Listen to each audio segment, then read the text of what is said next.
Pero además, si esto no fuera suficiente, un día les dio por dar un vuelco al pensamiento que elaboró la posibilidad histórica y mental de que existiera Occidente.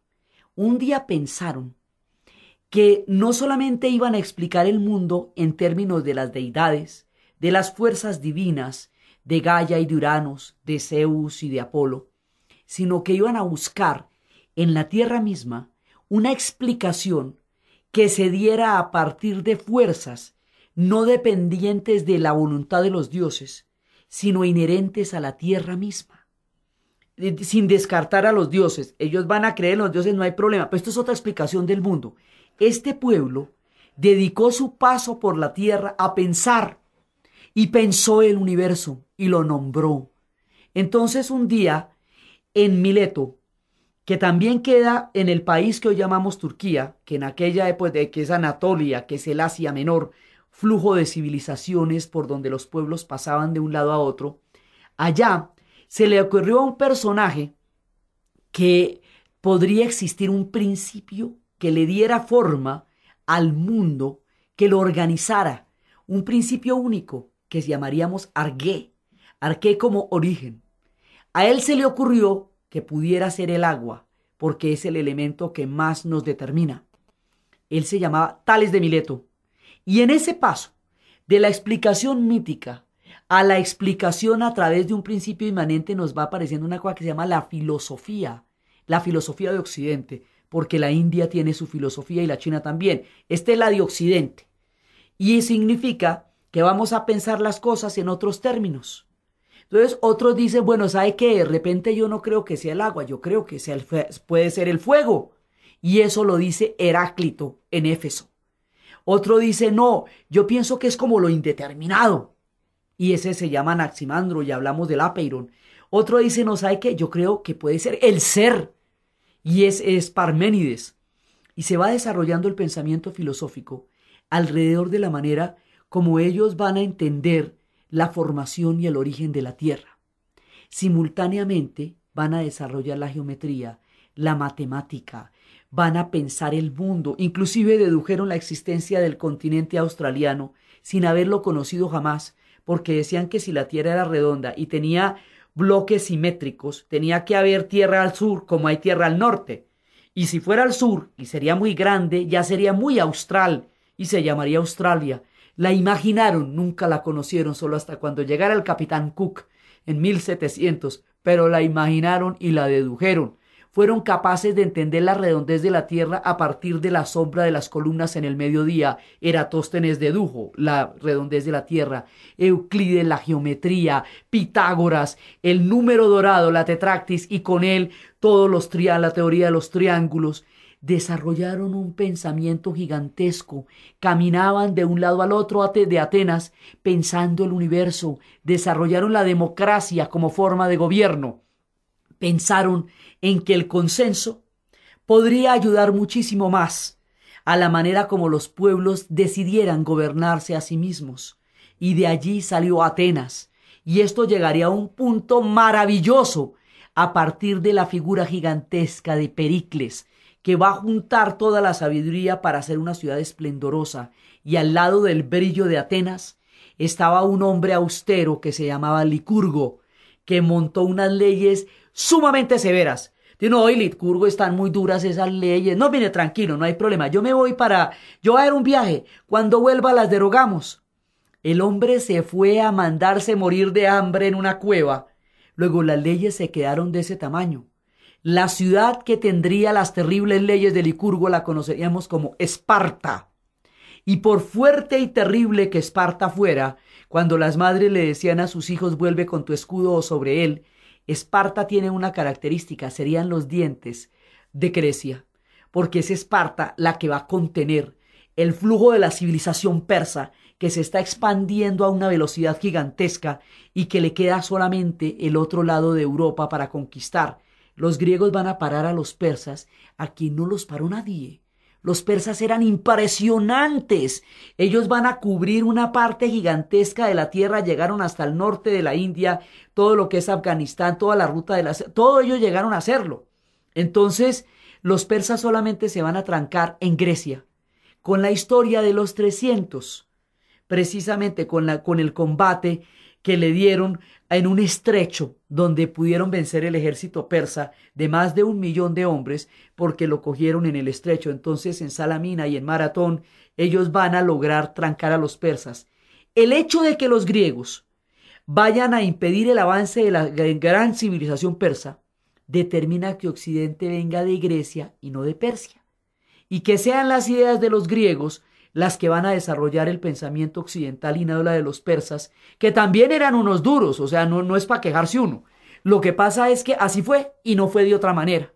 Entonces, lo que nosotros sabemos de los persas lo sabemos a través de los griegos, que eran sus enemigos, así que están mal de oficina de prensa, porque los griegos no están interesados en mostrar qué tan magníficos eran los persas, pero ellos también eran una gran civilización, el pueblo que hoy se llama Irán. Entonces, nuestra historia, por eso se va redondeando en el mapa alrededor de la formación de Europa.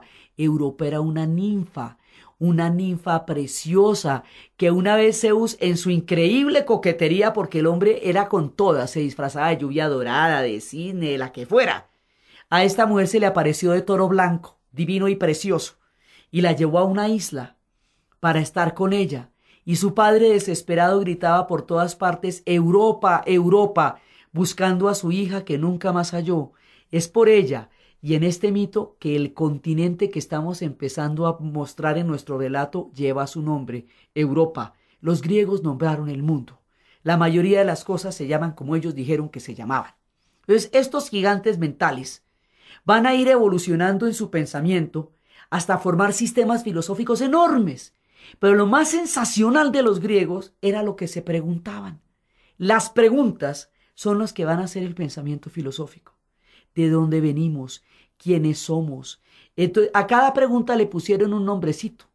A la pregunta por el ser la llamaron ontología, a la pregunta por el conocimiento la llamaron epistemología, a la pregunta por el bien y el mal la llamaron la ética, a la pregunta por la belleza la llamaron la estética, y así formaron una serie de preguntas y cada uno las contestó de una manera, y esas respuestas y esas preguntas hacen la filosofía occidental. Dos grandes van a venir: Platón, que habla de un mundo perfecto del cual nosotros caímos a través del cuerpo y que recordamos como una manera de conocimiento del mundo del topos Uranos, del mundo ideal, y dice que nosotros recordamos el alma como fue en su plenitud, como una caverna en la cual unas personas solamente ven las sombras de una luz que se proyecta al final y creen que esa es la realidad, y como si alguien sale de la caverna y llegara a ver que la realidad es en color y de carne y hueso y vuelven y lo meten allá, los demás van a creer que están locos. Platón desarrolla un sistema filosófico gigantesco en donde va a contestar las preguntas acerca de la belleza, acerca de la inmortalidad del alma, en una serie de diálogos que va a llamar de esa manera, ¿sí? Fedón, o de la inmortalidad del alma, la república, ¿sí? Y va a contar las leyes y va a contar toda su mirada del mundo, y esa mirada del mundo va a ser un sistema filosófico tan complejo que Occidente va a seguir esa pista hasta crear su pensamiento en el futuro. Y el otro enorme es Aristóteles. Platón nos va a hablar a través de un personaje que se llama Sócrates. Y eso hace que Tales, que Heráclito y todos aquellos de los que estábamos hablando, como vinieron antes que él, los vamos a llamar presocráticos. Y después de Sócrates ya estamos en la filosofía de Platón y Aristóteles. Aristóteles habla del punto medio, de la inmanencia de la Tierra. Aristóteles habla de un motor inmóvil que no se mueve, pero que sí es capaz de generar movimiento. Aristóteles habla del acto y la potencia, lo que somos y lo que podemos llegar a ser, como la forma como se mueve el universo. Aristóteles empieza a hablar de las categorías, del volumen, de la forma, del color, para entender cómo funcionan las leyes del universo. Y entre estos dos van a armar los pilares fundamentales de la filosofía de Occidente. Entonces los griegos van a hacerlo todo. Van a desarrollar la geometría, la política, van a desarrollar una gran cantidad de cosas. Y en un momentico en que no había civilizaciones en Occidente que fueran a interrumpir su crecimiento, porque todas las civilizaciones estaban era al oriente, en el Asia que habíamos visto. Ahora ellos se desarrollan en el cuarto de hora que tuvieron, pero un día Eran guerrerísimos, guerrerísimos, guerrerísimos. Tenían inclusive distinciones para la guerra. Marte, hay un Ares, el dios de la guerra, los romanos después lo llamarían Marte. Él tiene un par de hijos que se llaman Fobos y Terror, que van describiendo el miedo que viene de la destrucción ciega. Ares es el dios de la destrucción ciega. Palas Atenea es la diosa de las guerras que tienen causas. Ares es el hombre, digamos, es el sanguinario. Las guerras de Ares son devastadoras. Entonces, las guerras entre Esparta y Atenas, todo el tiempo, los griegos nunca van a ser una sola, ni van a ser un imperio, ni van a ser una unidad. Los griegos son una constelación de pueblos, como la Vía Láctea. Son ciudades-estados esparcidas por el Mediterráneo y el Egeo, hasta el Asia Menor. Y son por eso cada una de estas ciudades es independiente, es autónoma. Por esa razón, no podemos hablar de una unidad si ellos sí tienen una misma cultura, unos mismos dioses, una misma lengua y un mundo al que pertenecen, pero cada una de estas ciudades tiene unas leyes y una manera diferente de gobernarse, y cada una de ellas se considera autónoma frente a las otras. Por eso es que no podemos hablar de ellos como una unidad, sino en el pensamiento, por la cantidad de cosas que dijeron, y cada uno echa un cuento distinto. Y la suma de esos cuentos da un pensamiento colosal, que es el del mundo griego. Eran los pensadores de la historia. Entonces ellos se van a hundir en las guerras entre Esparta y Atenas, que se estaban dando en una región que conocemos como las guerras, como Peloponeso, por Pelope, uno de los personajes míticos que va a recibir una maldición y va a ser el origen de la casa de los Atreides. Los griegos son la mezcla de muchos pueblos, son la mezcla de los diferentes, de los eolios, son las de los dorios, de los áticos, van creando una cantidad de pueblos que van a crear este mundo griego. Ellos van a hundirse en las guerras entre Esparta y Atenas. Antes habían tenido las guerras contra los persas, que son las guerras médicas, porque a los persas, ¿se acuerda que ellos cambian de nombre cada vez que hablamos de ellos? Cuando en tiempo de los griegos se llamaban Medas. Entonces las guerras contra ellos eran las guerras médicas. Pues no tiene que ver con la salud, sino con los persas, ¿sí? Entonces ahí es cuando les ganan. Y luego se agarran entre ellos. Y cuando se agarran entre ellos, sucumben entre Esparta y Atenas en las guerras del Peloponeso. Resulta que después de que se agarran entre ellos, y después de que Aristóteles va a educar a un personaje, hay un tipo de las orillas, que no es exactamente del mundo griego, pero es un fan del mundo griego, y dice, este mundo griego es una maravilla. Hay que salvarlo. No, es que ellos no se pueden hundir en ese mundo de rencillas. Yo me encargo. El hombre se llama Filipo de Macedonia, y va a tener un hijo al que ha destinado para preservar el mundo griego. Le va a dar una educación de la mejor posible. Aristóteles será su maestro. Y ese hombre será grande, como grande no ha sido nadie. Alexandros, Alejandro el Grande. Alexandros se va a criar en ese mundo y va a crear un imperio colosal. Y va a caminar hasta la India con sus hombres, con sus compañeros de guardería, con sus parceros de cuando chiquito, que siempre lo van a acompañar, que serán sus generales. Entonces, Alexandros va a llevar a todas partes el pensamiento griego. Los griegos eran muy discretos y no eran chismosos. No le contaban a nadie qué andaban pensando, no existían ni carreteras entre ellos, porque no estaban interesados en comunicarse entre Esparta o Atenas o Tebas. No era su tema. Pero Alexandros va a llevar la herencia de los griegos por el mundo. Él va a universalizar la cultura griega, y al tiempo en el que él vivió, y a las tierras en las que él caminó, y a los cielos que él vio, los vamos a llamar el helenismo, porque helénicos era como se llamaba Grecia también. Entonces, la cultura helénica es Alejandro de jefe de prensa, llevando por el mundo el mensaje de los griegos hasta los confines de la tierra, hasta el norte de la India, donde Alejandro se da por vencido porque él era grande, pero la India más.